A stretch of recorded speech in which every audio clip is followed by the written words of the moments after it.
Hello, I am Mystic Orange. This is Talking to the Shadows. Uh, um, you're listening to Mystic. This is episode 79, I think. In this video, I'm gonna talk about Ruby Volume 4, um, Ruby's arc. So I've covered Volume 1, I covered Volume 2, and I covered Volume 3. And now I'm gonna cover Volume 4 and talk about Ruby and the arc for Volume 4.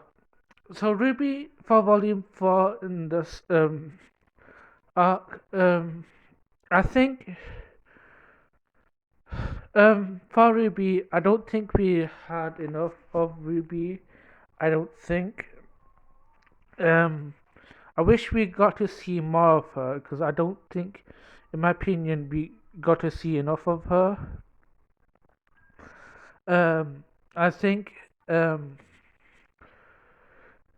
um, she didn't have enough screen time for her, like, which is a shame because her arc was the largest, and I think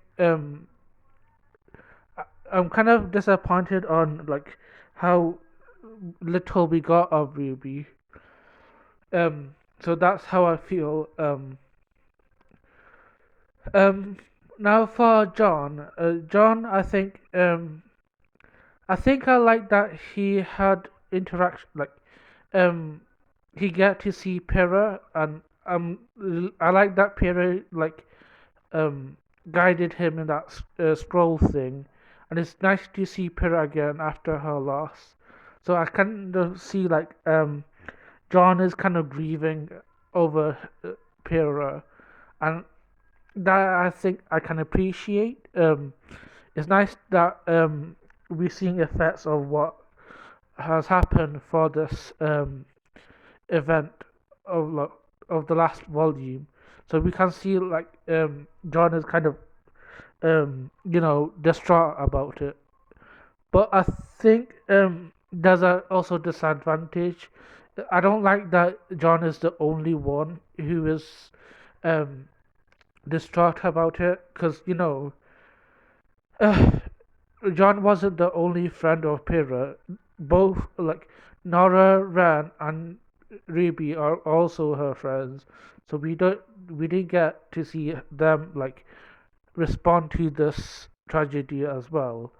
And sometimes I think John can be annoying in this volume. Like it, instead of being understandable, I think he just comes across as annoying. Like when Crow is trying to explain something, like a backstory or something, and he's kind of being unfun to like he's not fun to um hang with, know. Um, so I think that's my disadvantage for John. Now, for Ran, I think I love Ran in this volume. I was so emotional seeing Ran's arc. I think Ran is probably has been handled the best in this volume. Out of the Ruby group. I think um like he Ren has gone up.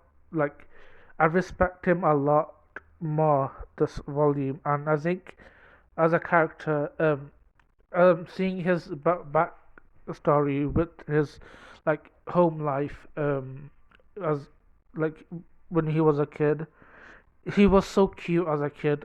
Oh my god, um, and it's so sad seeing like his the tragic of his parents. It was so emotional. I think Ren is probably had my favorite moment in this volume. So I think yeah, I think overall I think Ren is handled the best. Uh, oh oh yeah, I think. I think Ren is handled the best. Um, I think he has reached like my level of like respect for him. Um, and I think Nora also had her bit of background. Um, we can see that she got bullied by some kids. Um, she is also amazing, but I feel like I don't think we didn't get enough of Nora's background. But I think that is understandable. I think they were trying to like lend towards Rand's backstory a bit more, and I think it's beautifully handled. So I'm sure like they would consider like Nora's background a bit, um, but I do wish like we could have seen more. Like how did she end up being in the streets? You know, getting bullied. Um, it's kind of sad seeing like our pink a girl being bullied, but yeah. But I think I'm glad that we paid our attention towards Ran. I think is really important that we have focused on Ran, because I think in the past three volumes we didn't have developed for Ran, but now we have. I think it really shifts our like opinion towards him, and I think we got the greatness. So that's what I think of like the main um, RWBY crew, and I think Nora has been. I think we needed a bit of Nora, but I think I'm satisfied with what we have. I do think Ruby probably has handled the least, in my opinion. I think that's kind of disappointing because I do like Ruby, but I think you can see like she didn't make much impact in this volume, um, and she is kind of the protagonist. So yeah. Then we move on to other characters that I think I I feel like I should add these characters as well because I think they're important. Uh, we have Crow and slash Raven. First, I want to talk about Crow. I think we kind of need him and kind of don't need him at the same time. Um, First of all, I think we kind of need like an adult to guide the kids. Crow could be a good example for like help the Ruby crew, guide them. I think he could have done that from the start of the volume one. I mean, episode one, not like middle of the episode. And I think Ruby kind of makes a good point. Why don't why didn't he just you know start from the beginning?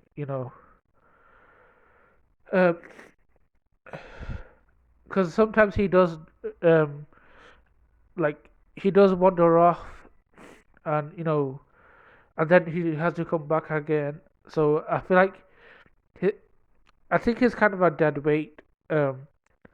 And I also think like his semblance doesn't make sense as either.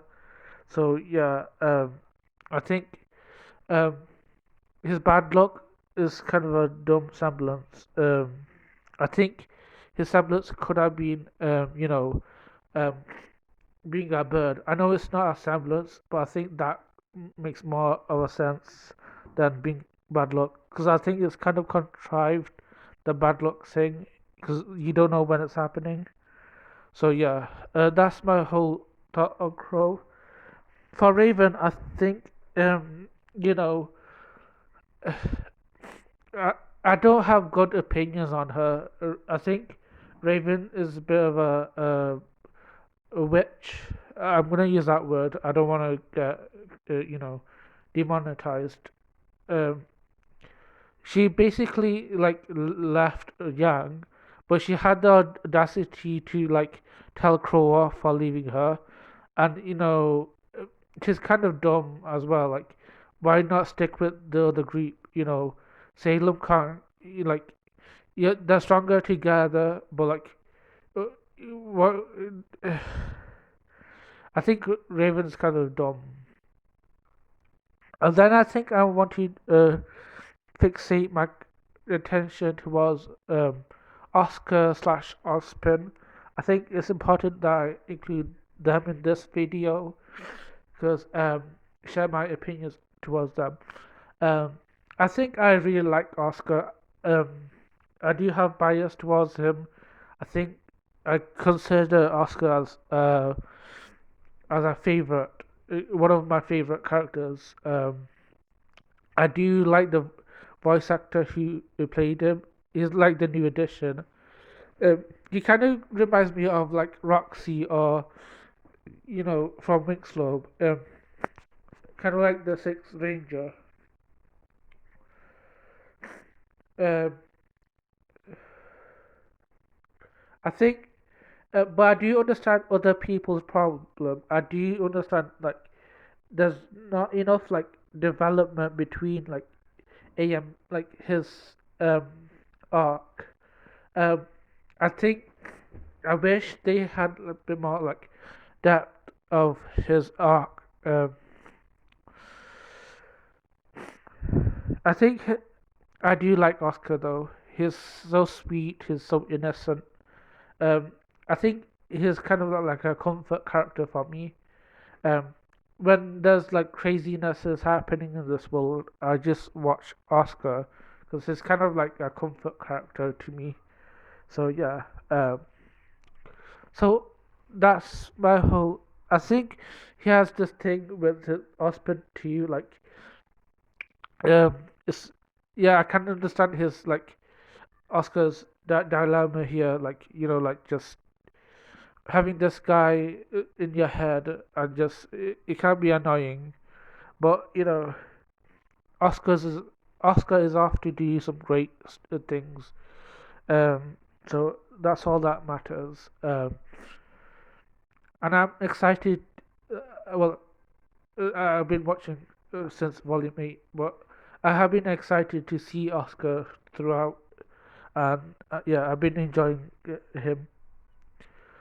So yeah, um, that's my whole talk towards the like these part um RWBY characters. Um, so I've discussed RWBY, John, um, Ren, Nora, Crow, Raven, and Oscar slash Ospen. Um, I think I'm gonna cover the other characters in their own videos. Um, so yeah, this is my thoughts towards these characters.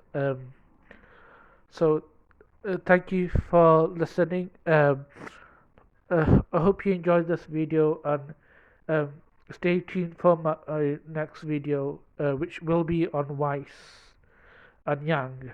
Um, so thank you for listening. Have a good day.